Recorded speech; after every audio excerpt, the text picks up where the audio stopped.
Құрметті қазақ тілі пәнінен ұлттық бірыңғай тестілеуге және ұлттық біліктілік тестілеуге дайындаламын деушілерге бүгінгі сабағымыз көмек болады деген сенімдеміз. Қазақ тілі пәнінен ұлттық біліктілік тестіне дайындалу үшін әрине барлық саланы қазақ тілінен жоғары деңгейде білу қажет. Жоғары көрсеткішке ие болу үшін, яғни қазақ тілі пәнінен 100% жоғары көрсеткішке ие болғыңыз келсе, каналымызға тіркелуді ұмытпай, бізбен бірге болыңыздар. Сонымен қазақ тіл білімі салалары фонетика, лексика, грамматика бөлімдерінен тұрады. Грамматика бөлімі морфология және синтаксис бөлімінен тұрады. Біз сіздермен бүгін фонетика бөлімінен бастаймыз. Фонетика дегеніміз не? Біріншіден, фонетика бұл тіл білімінің дыбыстық жағын зерттейтін сала. Ол гректің фоне дыбыс сөзінен жасалған. Фонетика тілдің дыбыстар жүйесінің заңдылықтарын, дыбыстың пайда болуын, жасалуын, жіктелуін, жазылу емлесін, үндесуін, сонымен бірге буын және оның түрлерін, орфография, орфоэпия, екпін, тасымал заңдылықтарын қарастырады. Олай болса, дыбыс және әріп дегеніміз не?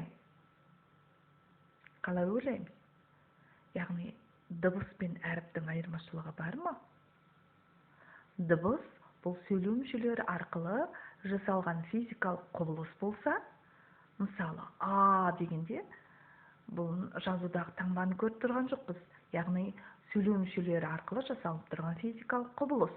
Б, Ә деген кезде де біз сөйлеу мүшелері арқылы дыбыстық физикалық құбылысты жасап жатырмыз. Бұл дыбыс болады.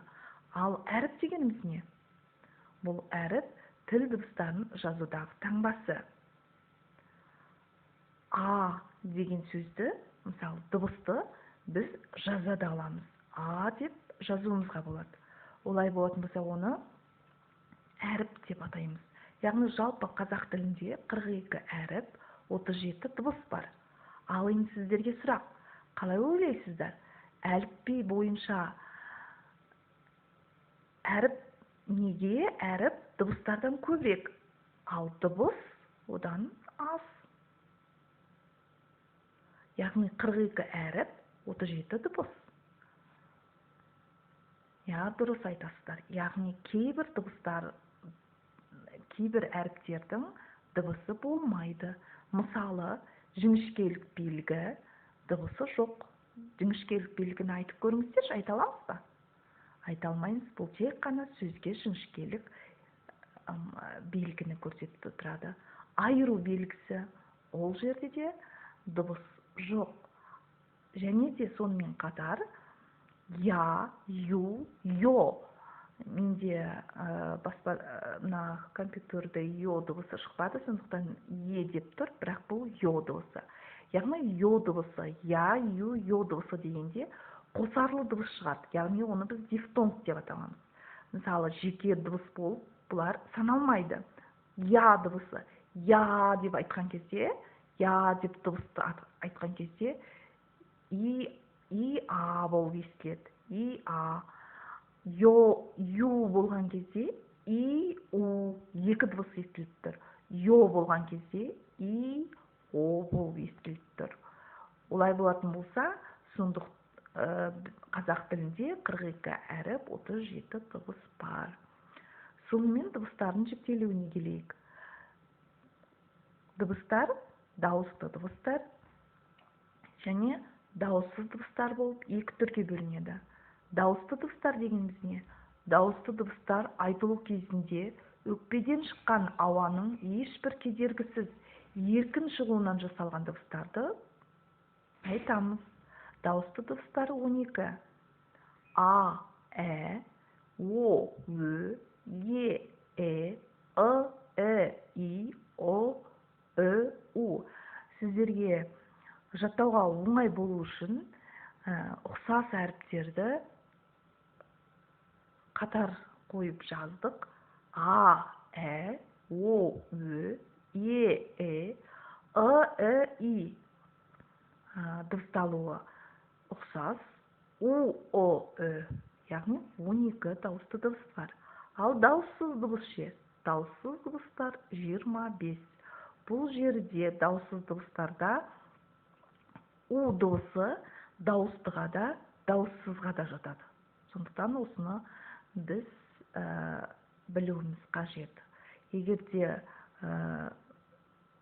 дауыссыздан кейін келсе, ол дауысты дыбыс, У дыбысымыз дауысты болып саналады. Мысалы, бу деген кезде Б-дан кейін, буын дегенде Б-дан кейін У келіп тұр. Бұл жерде дауыссыздан кейін келіп тұрғандықтан ол дауысты дыбыс болып саналады. Уақыт деген сөзде уақыт сөздің басында келіп тұр. Немесе дауыстыдан кейін келетін болса, мысалы, ауа дегенде дауыстыдан кейін келетін болса, онда біздің дыбысымыз дауыссыз дыбысқа айналып кетеді, У дыбысымыз. Сонымен дауысты дыбыстардың түрлері қандай? Дауысты дыбыстарымыз біз 12 еді. Енді олардың түрлері бар. Сіздерге жаттауға оңай болу үшін жалпы үшке бөлінетін үш дыбысталу тілдің қатысына қарай, жақтың, ерінің қатысына қарай бөлінетін білесіздер. Мысалы, тілдің қатысына қарай жуан, жіңішке, жақтың қатысына қарай ашық, қысаң, ерінің қатысына қарай еріндік, езулік. Енді сіздерге жаттауға оңай болу үшін жуан, жіңішке, жуан айтылатын сөздер: А жуан, Ә жіңішке, О жуан, Ү жіңішке, Е жіңішке, жіңішке, жуан, жіңішке, И жіңішке, У жуан, жіңішке, О жуан, Ү жіңішке. Олай болатын болса, жіктеп көрейік. Жуандар: А, О, У. У дыбысы бізде жуанға да, жіңішке жатады. Мысалы, жуан сөздерде жуан келетін дыбыстар, мысалы, жуан әріптер келетін болса, ол жерде жуан болып кетеді, жіңішке әріптер келетін болса, ол жерде жіңішке болып кетеді. Ал енді ашық және қысаң. Бұл жақтың ашылуына және қысылуына байланысты. Жағымыз ашылып айтылатын болса, ол ашық болады. Бірақ сіздерге түсінікті болу үшін мен сіздерге былай айтайын деп едім. Дөңгелек ай, айымыздың түрі толық ай болады, жарты ай болады. Сол сияқты біздің әріптеріміз дөңгелек. А дыбысы жазылған кезде, енді бұл жерде баспа түрде жазылып отыр, жазған кезде біз білеміз, дөңгелек болып жазылады. А дыбысы толық айға ұқсайды, онда ол ашық. Ә дыбысы жарты ай, ол да ашық. О дыбысы толық ай, Ö толық ай, дөңгелек болып тұр. Е дыбысы жарты, дөңгелекше. Электр дегенде, ол да жарты, дөңгелекше. Олай болатын болса, ашығымыз сол дөңгелек дыбыстардан құралған.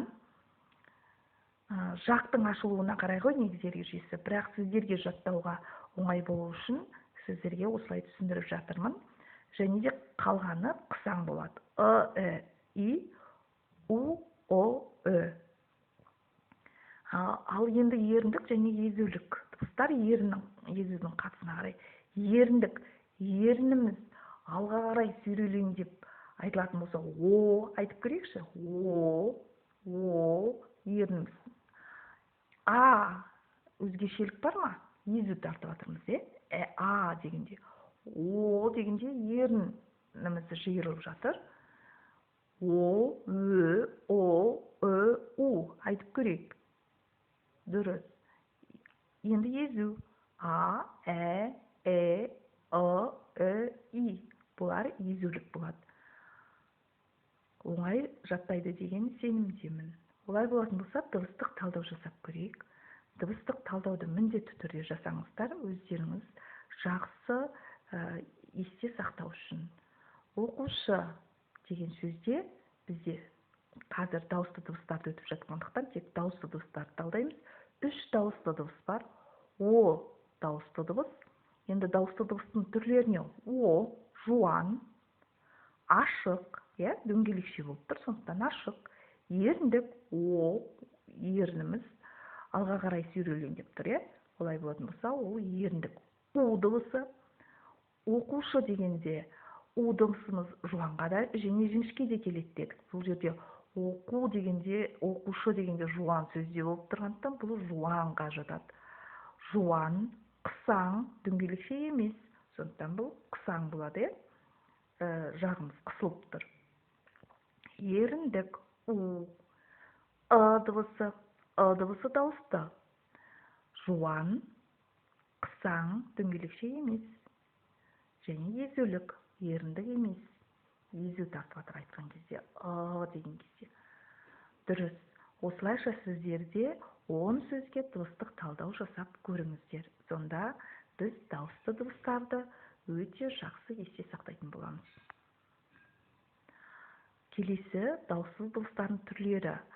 Қазақ тілінде 25 дауыссыз дыбыс бар дедік. Оның мына жерде соңғы жақ көрінбей қалыпты. У дыбысы дауыссызға да, дауыстыға да жатады дедік. Енді сонымен дауыссыз дыбыстардың түрлері 3-ке бөлінеді. Ұяң, қатаң, үнді. Сіздерге түсінікті болу үшін назар аударайық. Алғашқы дыбыстарды қараңыздар. Б, В, Г, Г, Д, Ж, З. Тоқтаймыз. Осы жерге дейін ұяң дыбыстар болып саналады. Әрі қарай араласып кеткен қатаң мен үнді, оны сіздерге жаттау үшін енді біз ұқсас дыбыстарды айтып көрейік. Б деген кезде дыбысын айтпай, үнін айтпай, негізі ұяң салдар және үннен тұрады. Б және дыбысы естіліп жатыр. Енді дыбысын алып тастап көрейік. П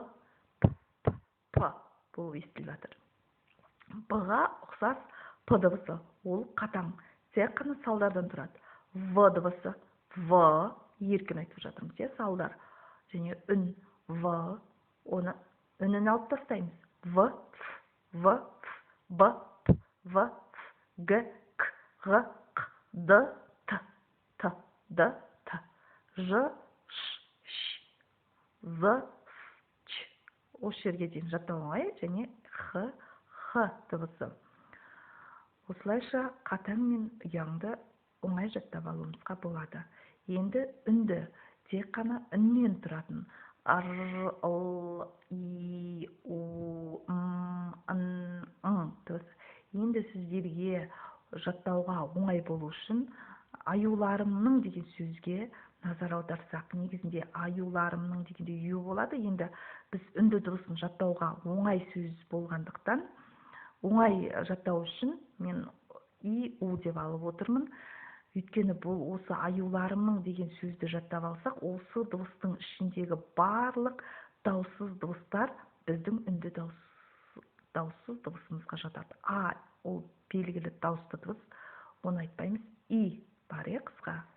У және ыл, р, м, ын, н, бұл дыбыстардың барлығы да біздің үнді дауыссыз дыбыстарымыз. Сондықтан аюларымның деген сөзді есте сақтап алсаңыздар, құпия түрде сіздерге үнді дауыссыз дыбысын жаттауға оңай болады. Сонымен дыбыстық талдау жасап көрейік. Біз бүгін сіздермен дауысты және дауыссыз дыбыстармен тоқталамыз.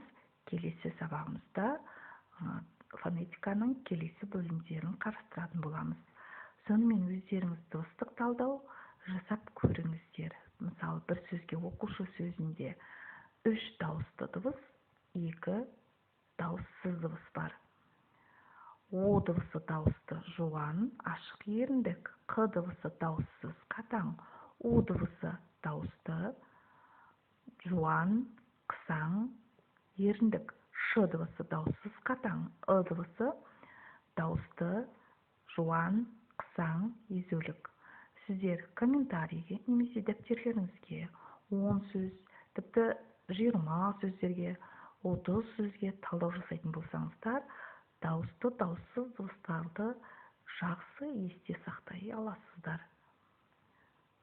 Сонымен жалғасы бар. Жалғасы келесі сабақтарға қатысу үшін жүрекшені, яғни лайк басып, каналға тіркелуді ұмытпаңыздар. Сау болыңыздар.